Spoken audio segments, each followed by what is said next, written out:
Okay, let's start off by taking a look at the 4 new colors, and that would include Black Shimmer, Celestial Copper, White Shimmer, and Dark Brown Shimmer. So let me just show you that in the containers themselves, you are still looking at a very spongy type of stamp pad. This is definitely one of the foam types, and it is very moist and juicy. It is also raised up a little bit there, so you have some good options to turn it upside down and apply it directly to the red rubber. So to start off, I began with some white paper, and I changed my lighting here so that you can actually see the shine on the cardstock. So here we have the Black Shimmer, and it is a nice kind of a graphite type of dark gray. I wouldn't call it a blocky black just because it does have that sparkle in it. You have the copper here next, which has a very nice glimmer to it, and then you also have, this is the dark brown. And I would say that the kind of the colors in the dark brown are like a coppery type of flake in it, or a coppery type of shimmer.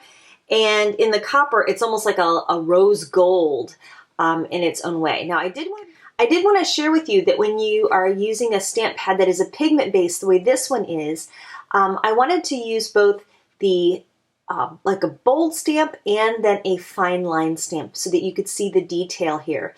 And I was actually really happy with both the bold stamp and the fine line. Sometimes pigment stamps are really juicy and they don't give you nice crisp details, but I did feel like this did a pretty good job on giving me a pretty detail.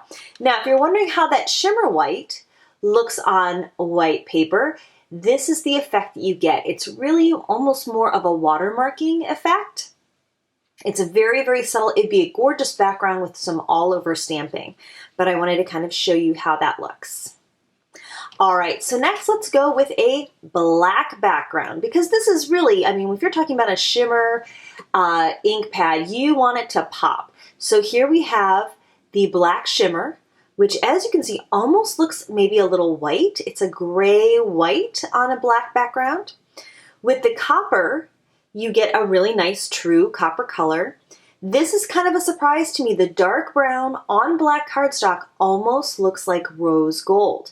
So if you like that rose gold look on black, dark brown is actually the way to go.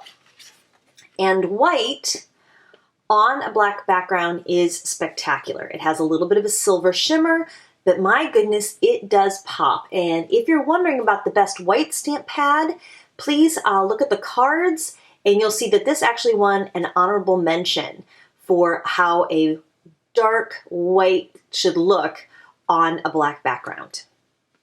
So I also did like a 3-step stamping, and I used all 3 in conjunction with each other to make this butterfly. And as you can see, it has a really great shimmer to it. Now this is a pigment pad, so it takes a while to dry. This has been sitting overnight, and so it does not smear anymore. Just a word to the wise, however, when you first stamp, you will find that yes, it will smear. So like within 1 minute, I just ran my finger across and it smeared. However, now it's been sitting overnight and it doesn't smear anymore. Now I did try it with some markers just to see. This is a pro marker and it did pretty well. It smeared just a little bit. Over here is a water-based marker, and it did not smear with a water-based marker. And I actually, in this little section, I just put water over the top of it just to see if it would lift. And you can see it lifted just a little bit. There was a little bit of a gray that lifted out, but really not too bad. And if you're wondering, you can use this on pattern paper. I would say that the dark colors really are good to use on top of patterns. I would not recommend the white, but the black did a nice job on pattern paper. When you are working on cork, look how nice. You even get that nice sparkle on an absorbent surface like cork, which I think is great. Pretty pretty. And I even tried it on some burlap, and it did a pretty good job. The white doesn't really show up, but those dark colors would, again, be suitable for stamping on fabric like burlap.